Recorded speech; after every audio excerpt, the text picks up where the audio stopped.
Então, pessoal, começando falando sobre indicadores, né? O que os indicadores ajudam a gente aí no pregão, tá, pessoal? Os indicadores, eles são derivados do preço. Eu vou estar mostrando para vocês. Nem sempre você pode só se basear pelos indicadores. Os indicadores, eles dão um auxílio, tá, nessa movimentação. E também ele traz aí para você padrões de confirmação, padrões de continuação de mercado. Você tem indicadores que são indicadores conhecidos como osciladores, indicadores de tendência, indicadores atrasados, indicadores de volume. Nós temos mais de 100 indicadores no mercado tranquilamente, mas eu vou estar passando aqui para vocês os indicadores que eu mais tenho usado com o pessoal no dia a dia para operar dentro do mercado, tá? E também aí o porquê de estar usando esses indicadores. Vamos lá, deixa eu botar a tela aqui, botando a tela aí, pessoal, para vocês, ok? Então, pessoal, lembrando a todos, tá? O livro que eu estou utilizando aqui é o livro do Flávio Lemos, tá? Então, nós estamos utilizando aí o livro do Flávio Lemos, Análise Técnica dos Mercados Financeiros, ok? E hoje eu vou estar passando aqui pelos indicadores, que é o capítulo 7 aí do livro, tá, pessoal, do Flávio Lemos. Eu vou tirar brevemente aqui os comentários, tá? Só para ele não ficar atrapalhando na tela, para a gente dar início aí. Então, pessoal, explorando os indicadores, osciladores, vou estar dando um pente fino nisso e passando aí quais os principais indicadores que eu tenho utilizado dentro do mercado, ok? Então, pessoal, vamos direto ao ponto, tá? Sem enrolar muito, mas basicamente, né, o que um indicador ele oferece aí para o trader, ok? Um indicador técnico oferece uma perspectiva diferente de analisar a ação dos preços. Alguns indicadores, como médias móveis, são derivados de fórmulas simples e sua mecânica é relativamente fácil. Outros, como o estocástico, eles têm fórmulas mais complexas e requerem mais estudos. Então, existem dois tipos principais de indicadores. E quais são eles? São os indicadores antecedentes e os indicadores atrasados, tá, pessoal? O indicador antecedente, né, ele está prevendo ali os movimentos dos preços, dando-lhes uma qualidade de previsão. Enquanto indicadores atrasado é um instrumento de confirmação, tá? Então, aqui é interessante ressaltar porque a gente vai ver aquela diferença clássica entre estar usando uma média ou estar usando, de repente, aí um MACD, ok? Um indicador antecedente é para ser usado quando não houver uma tendência. Então, isso é uma coisa importante que ele está falando. Quando não houver uma tendência definida, você usa um indicador antecedente. Esse indicador antecedente, geralmente a gente vai estar falando aí do indicador como IFR, indicador, tá, como MACD, ok? Indicadores no padrão ali de osciladores dentro do mercado. Já os indicadores atrasados são ainda mais úteis em períodos de tendência. Nesse caso, atrasado, você vai compreender por média móvel, né? Então é aquele indicador de média móvel, que é muito comum, que é o que quase todo mundo usa dentro do mercado, né? Basicamente todo mundo que tem um gráfico dentro do mercado usa esse tipo de indicador aí, que seria um indicador atrasado, ok? Existem dois tipos de construção dos indicadores, os que caem em uma variação limitada e aqueles que não têm essa limitação. Os que estão vinculados dentro de uma faixa são chamados de osciladores. Então, ele tem sempre uma faixa que ele está indicando ali para você. E esses são os tipos mais comuns e populares de indicadores. Osciladores, por exemplo, tem uma variação entre 0 e 100. Né? Onde a gente conhece bem isso é o indicador IFR que eu vou estar passando para vocês. E sinaliza um período do ativo que fica sobrecomprado, que nesse caso é perto de 100, ou sobrevendido, que é perto de 0. É o exemplo clássico aí do IFR aí, como o principal oscilador dentro do mercado, tá? Indicadores não limitados ainda formam sinais de compra e venda, juntamente com a exibição de força ou fraqueza, mas eles variam na forma como fazem isso. E os indicadores que são utilizados na análise técnica proporcionam uma fonte extremamente útil de informação adicional. Eles ajudam a identificar a impulsão, as tendências, a volatilidade e vários outros aspectos aí dentro do mercado, ok? E é importante notar que enquanto alguns analistas usam indicadores somente para gerar sinais de compra ou de venda, a sua função seria otimizada se adotada em conjunto ao movimento dos preços, padrões gráficos e com outros indicadores. Isso é uma coisa importante, tá, pessoal? Porque eu vejo muitas vezes o pessoal acompanhando as ações, ou até mesmo dentro do mercado futuro, aí começa a ver ali um padrão de divergência do IFR. E aí fala, pô, o IFR tá dando divergência, vou comprar o papel, né? Vou comprar, o índice futuro, vou comprar o dólar, porque eu tô vendo uma divergência no IFR. Só que não seria muito adequado você trabalhar com esse movimento de divergência, porque se o ativo ele tá numa tendência de baixa plena, não faz sentido eu querer ali já acertar, né, o fiofó da mosca. Você pode trabalhar da seguinte forma: o indicador ele deu a divergência indicando movimentação para cima, espera formar o pivô de alta. Formou o pivô de alta na sua movimentação, você já tem contexto ali para continuação dessa tendência. Então, alinhado o indicador mais a movimentação dos preços, você tem ali um bom contexto de entrada. Então, pessoal, é muito importante estar trabalhando com isso que ele está colocando aqui. Não trabalhar somente os indicadores, mas sim você colocar um conjunto de informações junto, como conjunto de preços. Nesse caso aqui ele está falando do Price Action, tá? E os padrões gráficos, que é a análise técnica clássica aí dentro dos mercados, você pode combinar com outros indicadores, a gente faz bastante isso também, tá? E por que usar indicadores? Né? Então, os indicadores eles servem para 3 funções principais: para nos alertar a estudar a ação dos preços mais de perto, para confirmar outras ferramentas de análise técnica, como os padrões gráficos, então Price Action, análise técnica clássica, e para prever a direção futura dos preços. Então essas são as 3 funções dos indicadores, e é por isso que a gente vê aí um montão de indicadores dentro do mercado, ok? E aí, seguindo aqui, pessoal, tá? Também ele diz o seguinte: os indicadores podem ser utilizados para confirmar outras ferramentas de análise técnica, né? Então você vai utilizar sempre em conjunto, né? Ele fala, se houver um gap de fuga no gráfico de preços, um cruzamento de média pode servir para confirmar o rompimento ou resistência. Ou no caso de um rompimento de suporte, com uma baixa correspondente no OBV, pode servir para confirmar a fraqueza. Inclusive o OBV é um dos indicadores que eu vou estar passando aqui, tá? E aí ele dá algumas dicas para o uso de indicadores. E entre essas dicas ele fala: indicadores indicam, isso pode parecer simples, mas às vezes os investidores ignoram a ação do preço de um título e se concentram apenas em um indicador. A gente não pode fazer isso, tá? O qual filtra a ação dos preços com fórmulas.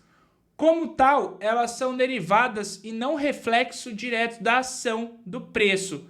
Isso deve ser levado em consideração quando a análise se aplicar. Então você tem que estar sempre em mente disso aqui, pessoal, para não se desvirtuar e estar usando só um indicador, ok?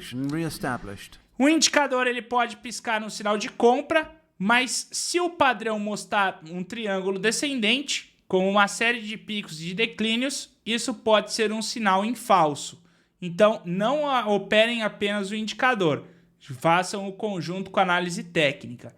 E como sempre acontece na análise técnica, aprender a ler indicador é mais uma arte do que uma ciência. O mesmo indicador pode apresentar comportamentos diferentes quando aplicado a distintos ativos. Indicadores que funcionam bem para a Petrobras podem não trabalhar da mesma forma para a Ambev. Então isso também é uma coisa importante, e é nessa linha que entra aquela questão de backtest, onde o pessoal costuma fazer os backtests ali para ver em qual ação, em qual ativo um indicador acaba se saindo bem ou não na sua movimentação, ok, pessoal? Então, basicamente aqui, tá? Ele dá uma introduzida aí sobre os indicadores, ele fala bastante sobre as movimentações dos seus indicadores. E aí, pessoal, entrando no material, né, que eu deixo para vocês aí da apostila, a gente vai estar revendo aí alguns desses indicadores. Então, nós temos aí 3 indicadores bases que a gente vai estar trabalhando, que é os indicadores de tendência, volatilidade e indicador de volume, que é o caso do OBV, tá? O OBV é muito bom para trabalhar. Lembrando a todos, tá, pessoal, que as análises dos indicadores, elas muitas vezes acabam sendo mais dedicadas aí para o swing trade do que para o day trade. O day trade, como ele tende a ser um pouco mais errático, a movimentação para ele às vezes pode estar falhando. Então não é muito usual utilizar, por exemplo, um IFR para quem opera aí day trade, ok? Então, primeiro indicador, que seria o indicador de tendência, indicador atrasado, como a gente viu, seria a média móvel. Então, a média móvel, pessoal, ela é calculada de forma, pode ser simples, né, aritmética, como a gente faz aí no dia a dia. Eu também posso estar calculando ela de forma exponencial e também de forma log, ok? Nesse caso aqui, pessoal, é muito habitual utilizar ela na forma simples. Então, na forma simples, você vai pegar aí a quantidade de pregões que você está querendo analisar, né? Então, por exemplo, é muito comum utilizar a média móvel de 20 ou 21. Por que que se utiliza muito a média móvel de 20 ou 21? 21, tá, seria o número de pregões aí que a gente tem ao longo de um mês. E 21 também é um número de Fibonacci. Então, é muito comum você ver o pessoal utilizando média móvel de 21. Só que muitas vezes agora, pessoal, a gente acaba atualizando aí e colocando a média móvel de 20 para ficar de forma mais simples. Essa média móvel de 20, ela é super poderosa. Por que que ela é super poderosa? Porque a média móvel de 20 períodos, ela é uma tendência que a gente chama de terciária sobre a análise aí da teoria de Dow. E uma média móvel terciária, ela vai te indicar o início de uma tendência, tá? Então, toda tendência tem que partir de um ponto zero. E o ponto zero que essa tendência vai partir vai ser sempre da média móvel de 20. Por isso que o melhor pivô que a gente trabalha dentro do mercado é o pivô alinhado com a média móvel de 20 períodos. E não o pivô alinhado com a média móvel de 200 ou com a 9. Por quê? Porque a 20 é a tendência terciária da teoria de Dow e é ela que dá o início a uma tendência. Então, o mercado ele estava trabalhando, por exemplo, numa lateralização, tá? Então, o mercado trabalhando em lateralização e, de repente, o mercado explode para cima, faz o pivô. A primeira média que ele vai encontrar ali mais forte para entender a sua movimentação é a média móvel de 20 períodos. Se você esperar a média móvel de 50, ela já pode ser tardia. A média móvel de 200 também pode ser tardia. E a média móvel de 9 ou média móvel de 8, ela costuma ser uma média muito rápida. Então, em termos de média móvel dentro do mercado, a gente vai utilizar alguns princípios, tá? Então, entre os seus princípios, a gente vai estar usando o seguinte, pessoal. Quando você falar de média móvel de 20 períodos, a gente vai estar falando que essa é a média da tendência principal. Média móvel de 9 períodos seria a média para você carregar uma operação. Então, por exemplo, eu entrei na operação, eu vou carregar. Então, essa média a gente vai usar ela como contexto de trailing stop. A média móvel de 50 períodos, tá? Ela é a tendência secundária do mercado. Aqui é a média móvel mais poderosa, é a tendência terciária, tá? Essa é a tendência secundária e a tendência primária vem da média móvel de 200 períodos no nosso gráfico. Então, essas são as médias aí que você vai estar utilizando. De forma simples, você faz a conta. Então, eu quero a média móvel dos últimos 20 períodos. Você pega os últimos 20 fechamentos, é sempre pelo fechamento que ele faz o cálculo, tá?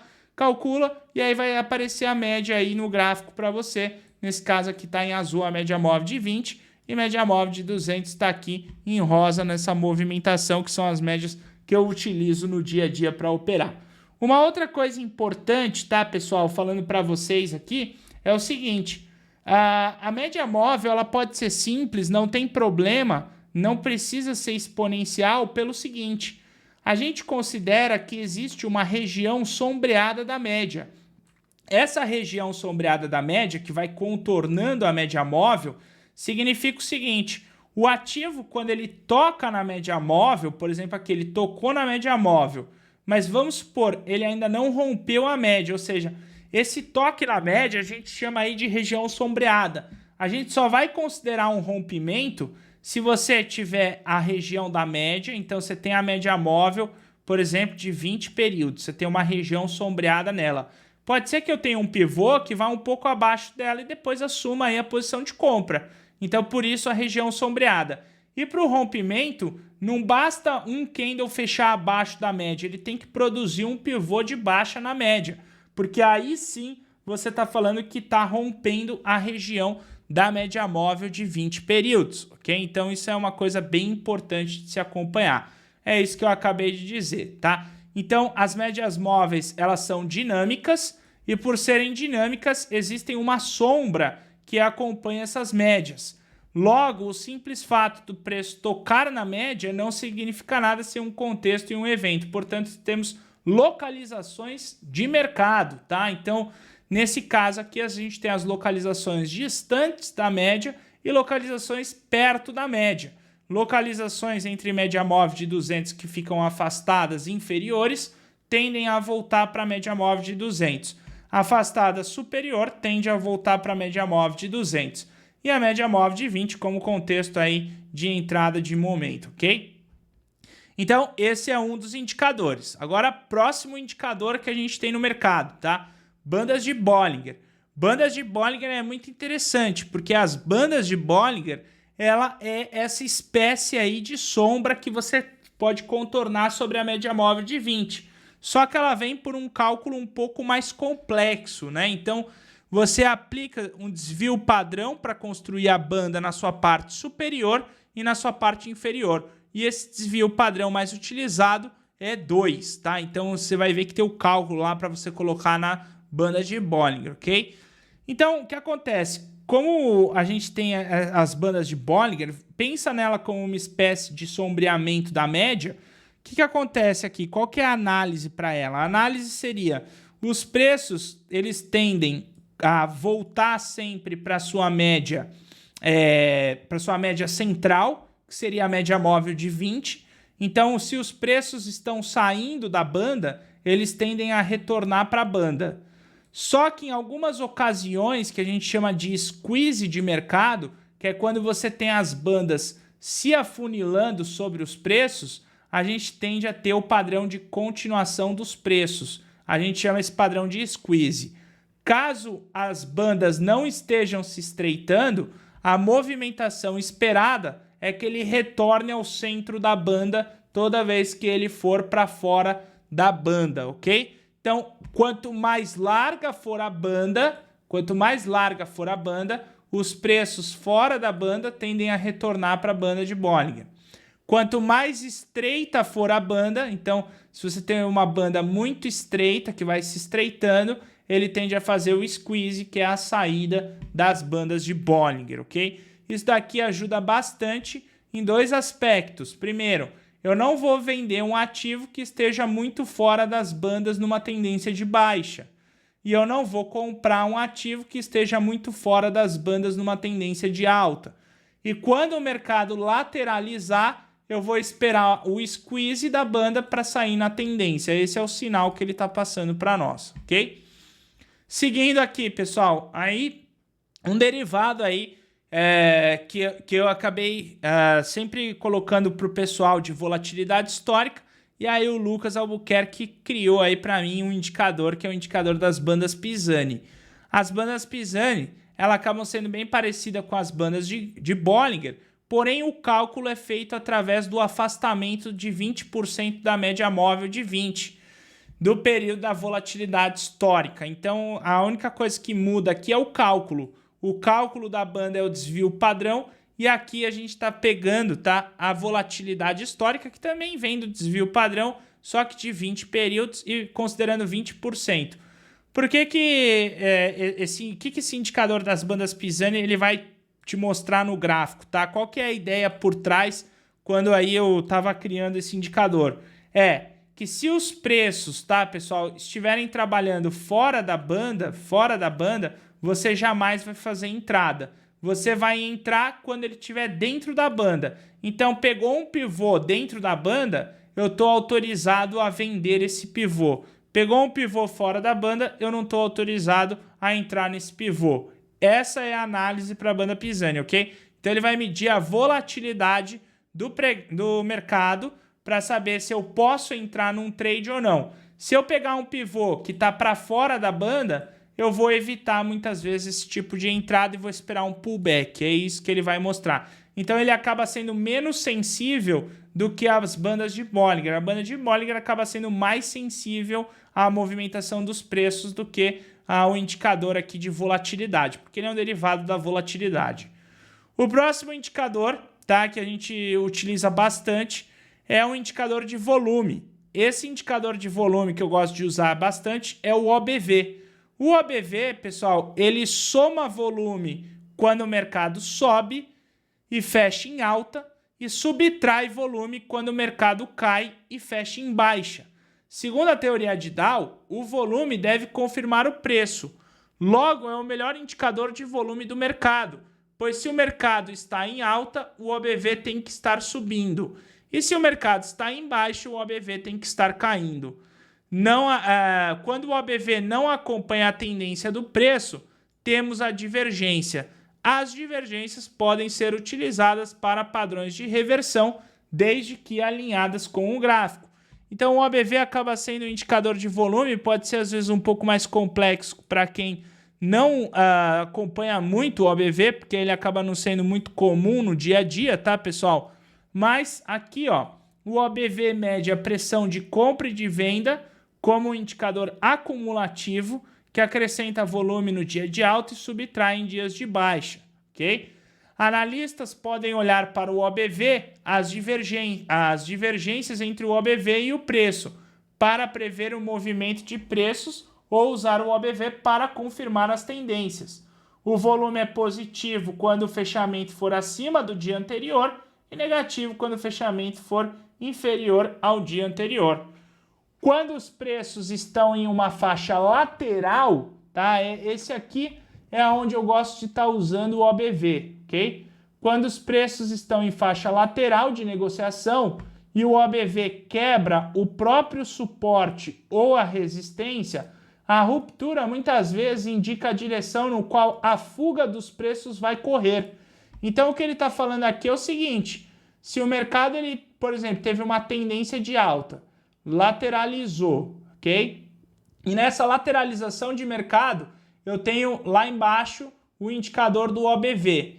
E o indicador do OBV está naquele processo meio lateral, só que de repente ele começa a romper o topo antes mesmo do preço romper. A gente fala que isso aqui ele está tendo um processo de acumulação. Como o OBV rompeu o topo, provavelmente aqui ela vai romper a máxima e vai embora aí o preço. Então, para quem trabalha com swing trade, principalmente operando breakouts, o OBV é um dos melhores indicadores aí dentro do mercado, porque você consegue prever ali a movimentação dos preços antecipadamente pelo volume, ok? Agora um próximo indicador super comum dentro do mercado, que é o indicador aí MACD. O MACD, pessoal, ele é um oscilador, ok? Então ele é um indicador de volatilidade. Geralmente ele tem a sua área onde ele fica oscilando, ele só não é travado, ok? E nessa movimentação aí do MACD, tá? Ele é utilizado para exaustão de mercado e reversão através da sua divergência de preço. O cálculo dele pode ser um pouco mais complexo, né? Na verdade, o cálculo dele é a média móvel exponencial de 12 períodos menos a média móvel exponencial de 26 períodos. A média móvel de 9 períodos é usado como linha de sinal. Então, ele pegou aqui, ó, a média móvel de 12 períodos menos a média móvel de 9, ele vai te dar aí como o indicador MACD. E a média móvel de 9 como sinal. E aí você tem também, tá, o histograma MACD, que representa a distância entre a linha MACD e a linha de sinal, sendo positivo quando a linha está para cima e negativo quando a linha está para baixo. Os valores 12, 26 e 9 são os mais utilizados. Então, o que ele está dizendo aqui, tá, pessoal? Você tem o histograma, que são essas barrinhas aqui que estão sendo utilizadas, ok? E você tem também, tá, as linhas aqui do MACD. Quando você tem, ok, o indicador do MACD, ok, que é a média móvel de 9, que passa para cima da linha MACD, você tem histograma positivo, ok? Então o histograma fica positivo. Quando a média passa para baixo na sua movimentação da linha MACD, ele vai ficar negativo. Então você consegue ver essas movimentações como divergência de preço. Se o mercado tende a cair e aqui na sua movimentação o MACD tende a subir, a gente está falando de uma divergência. E essa divergência, como resultado, pode acabar levando os preços para o lado positivo. Então, uma forma de você identificar o próprio MACD de forma mais fácil é pelo histograma. Eu acho bem mais tranquilo de você identificar dessa forma. Então, se você está vendo o mercado produzindo novas mínimas, falhando nas novas mínimas, não dando continuidade, e o histograma do MACD virando para o lado positivo, é a divergência. Então, dessa divergência, você tem contexto para o mercado virar a sua tendência. É interessante ressaltar que para o índice futuro não dólar, tá? O MACD pode ser muito bom. Por quê? Porque o índice futuro, ele é um índice de volatilidade do mercado. Por que que o índice futuro é um índice de volatilidade? Porque o índice futuro ele é uma média ponderada de 90 ações que ficam negociando dentro do índice Bovespa. Essas ações têm algumas que têm peso maior, outras com peso menor. Algumas ações podem estar subindo, outras ações podem estar caindo. Então, nessa movimentação, ele acaba tendendo a ficar um pouco mais lateralizado. É aí que o pessoal acaba odiando o índice futuro. Por que o pessoal acaba odiando o índice futuro? Porque ele tende a ficar numa movimentação mais lateralizada.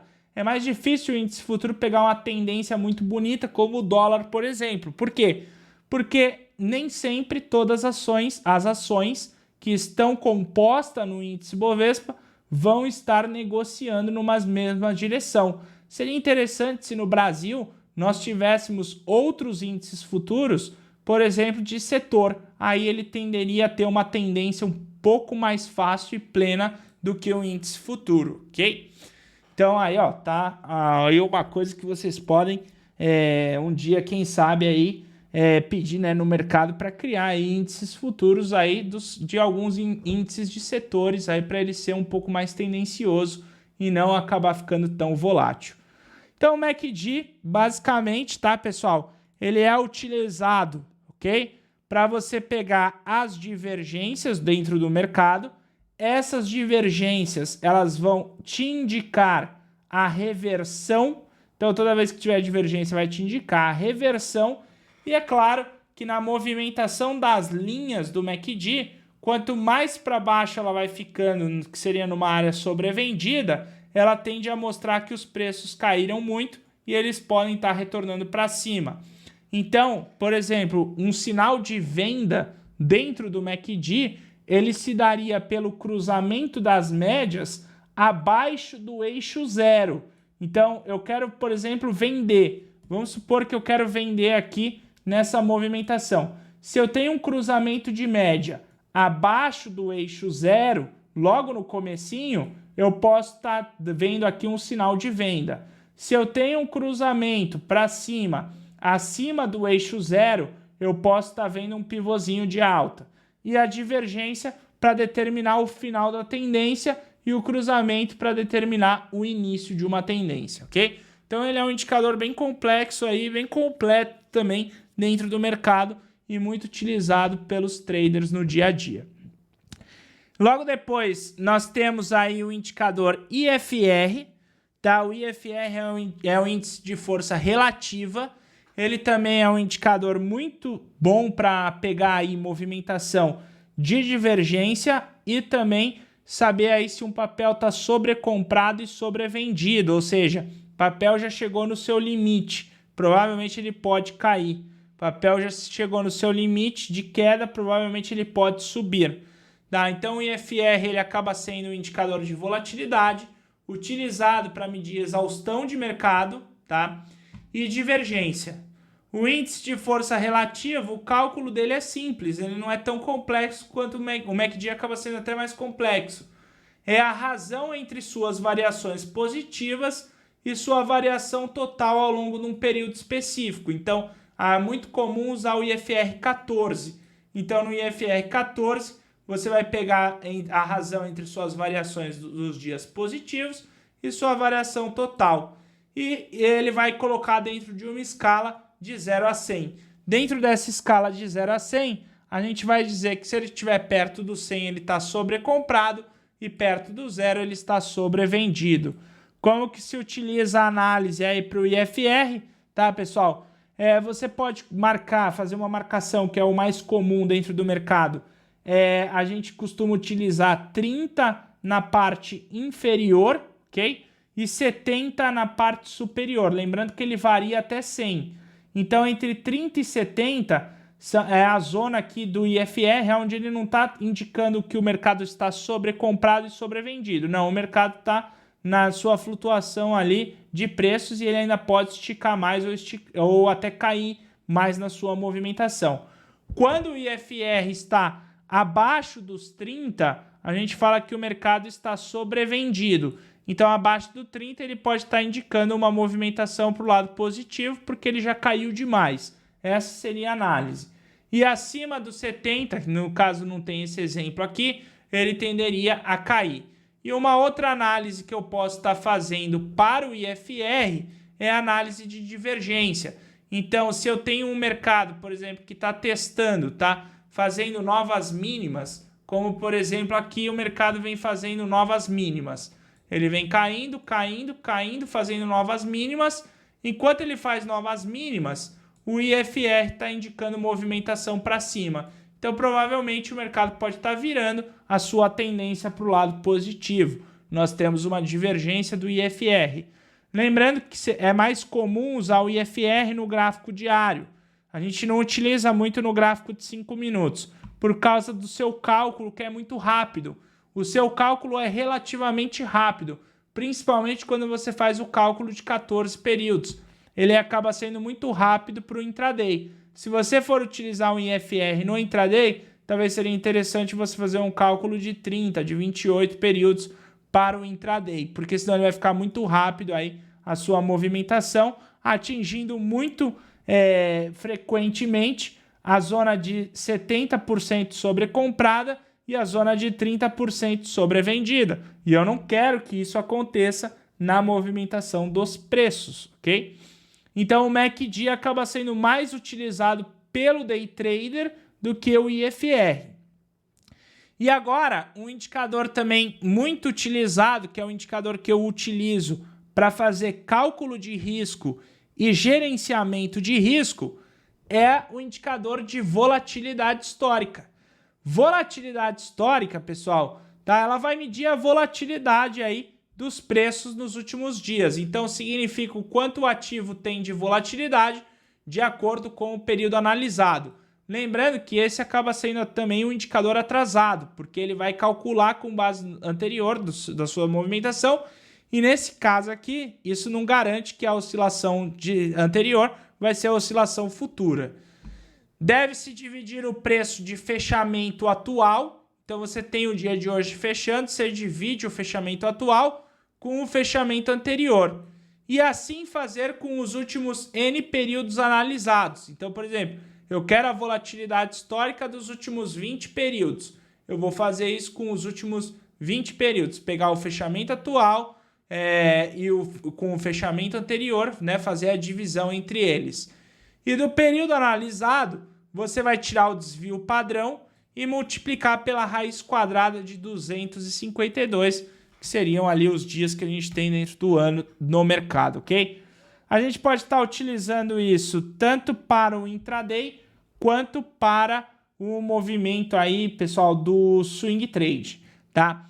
E a ideia por trás da volatilidade é ter uma noção de quanto um ativo pode variar, né? Então a gente vai ter mais ou menos uma ideia. Pô, quanto será que pode variar? Pode variar X.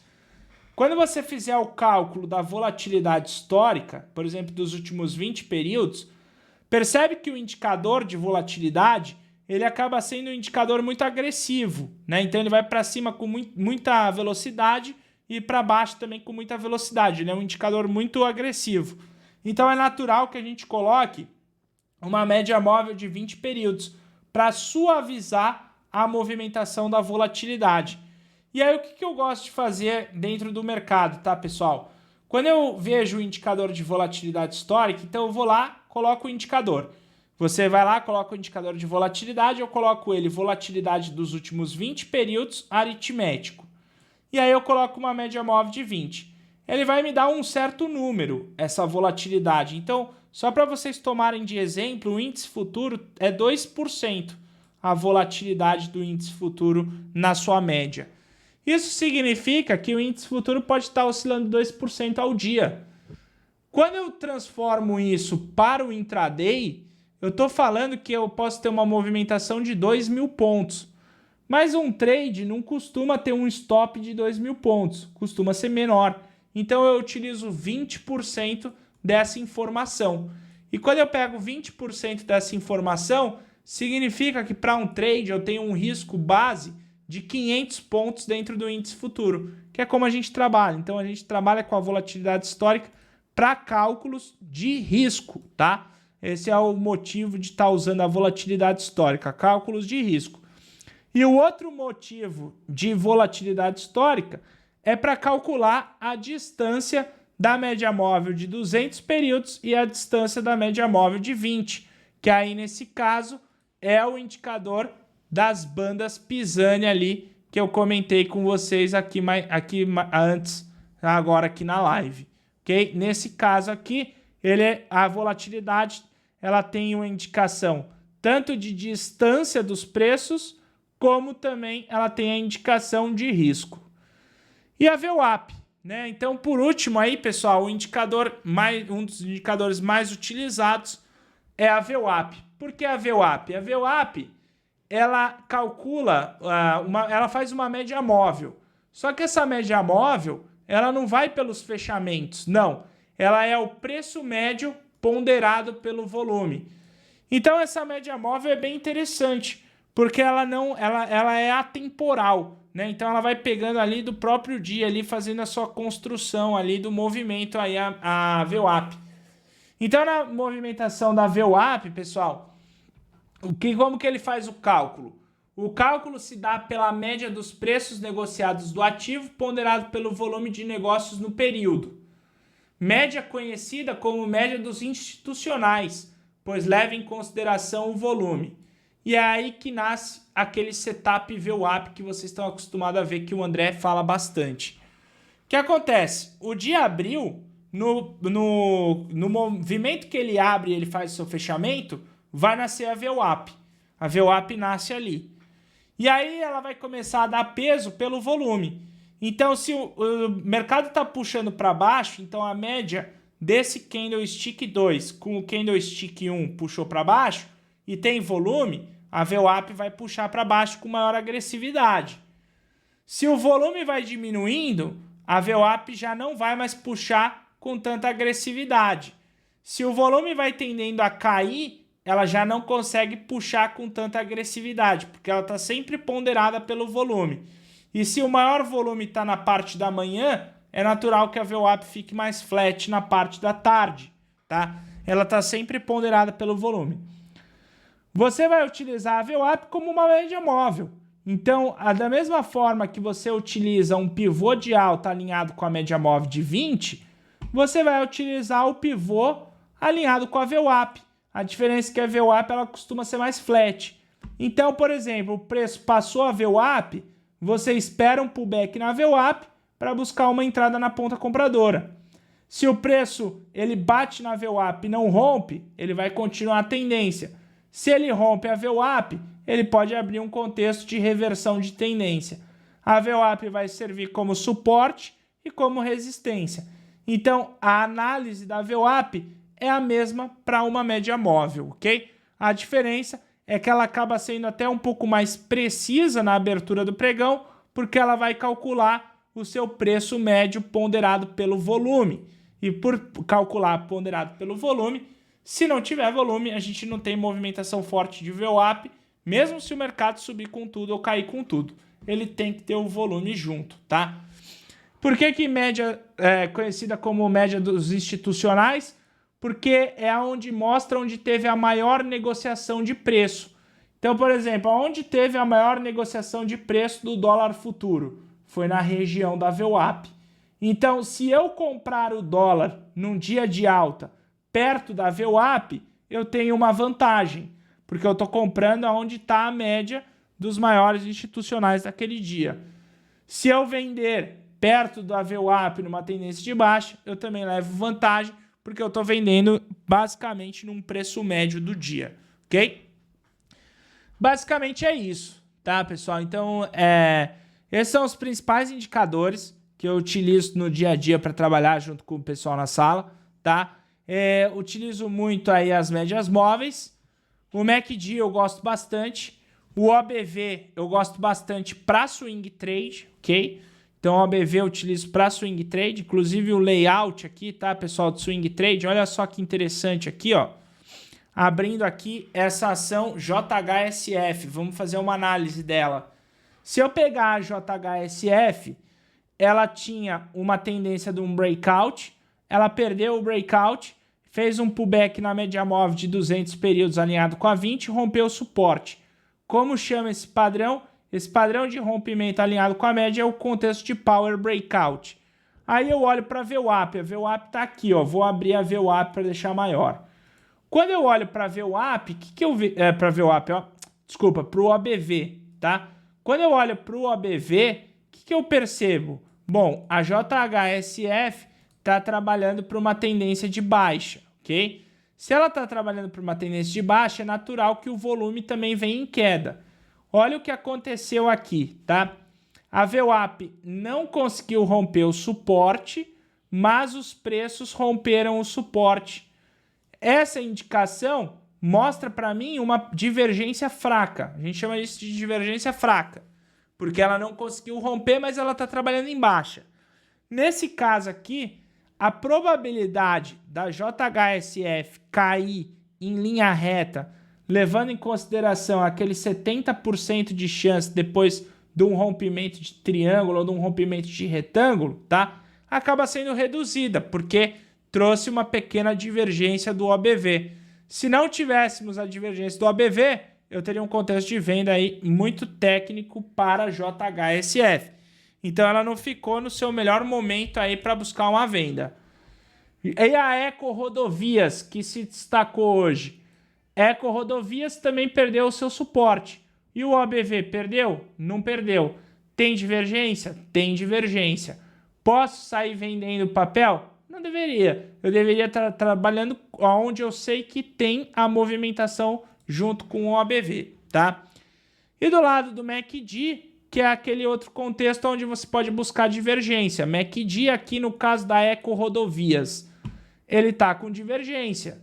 Olha só, ela está fazendo novas mínimas e olha aqui o MACD no histograma, o que está acontecendo. Ele está subindo, ele está tentando recuperar. Ela caiu muito forte, ele cruzou aqui embaixo a linha MACD com a média móvel, ok? Ela ainda está trabalhando no eixo negativo, ou seja, não é a hora para comprar, porque a hora para comprar ela tem que ir para o eixo positivo, mas já tem divergência. Se tem divergência, eu não estou muito interessado em vender. E olha só que interessante a Eco Rodovias. Ela vai acabar dando divergência no MACD e no OBV, tá? Então a movimentação dela tem uma divergência dupla. E o IFR tem divergência? O IFR já não tem muita divergência não, ele já está mais neutro. O IFR é esse em azul, ok? Então, ó, como vocês estão vendo aqui, eu deixo um layout de MACD, um layout de volatilidade histórica, que é esse outro layout que eu estou mostrando para vocês. Aqui é a volatilidade histórica para eu fazer o cálculo. A volatilidade histórica, no caso aqui, eu tenho as bandas Pisani para estar observando se eu tenho entrado ou não. Então, esse outro layout. E aí eu tenho um outro layout com as bandas de Bollinger para fazer os squeezes. E no layout de Day Trade, eu deixo ele mais simples, deixando apenas as médias móveis e o volume. Eu gosto de trabalhar com volume de quantidade quando eu estou operando Day Trade. E volume financeiro quando eu estou operando swing trade. O volume também é indicador, ok? E eu também tenho o layout para swing trade, que aí tem o OBV, que é esse indicador aqui no meio em preto, e a volatilidade histórica. Esses são os layouts aí que eu venho trabalhando dentro do mercado, ok? Então, basicamente é isso, tá, pessoal? Então, o que eu queria estar passando para vocês sobre os indicadores é isso, né? Você vê, não tem muito segredo, indicadores simples. A única coisa que a gente tem que lembrar todos os dias quando estiver utilizando indicadores, pessoal, é que os indicadores, eles não podem ser utilizados apenas eles, ok? Nós precisamos ter uma contribuição com a análise técnica e com o price action. Você nunca vai pegar ali qualquer indicador e vai falar assim, deu divergência, vou comprar, deu divergência, vou vender. Não, você não vai fazer isso. O que você vai fazer é combinar. Então, tenho divergência? Tenho. O que eu vou esperar? Um pivô de reversão. Tenho quebra de um breakout. Tem contexto junto com o OBV rompendo o suporte? Tem. Posso operar. Não tenho. Não vou operar. Ok? OBV e VWAP tem semelhança no cálculo? Não. A VWAP ela vai pegar a média, ponderar pelo volume, mas ela não faz o mesmo cálculo do OBV. O OBV é soma e subtração, tá? A VWAP não. Ok? Beleza, pessoal? Então é isso, tá? Espero que tenham gostado aí dessa nossa live aí no dia de hoje.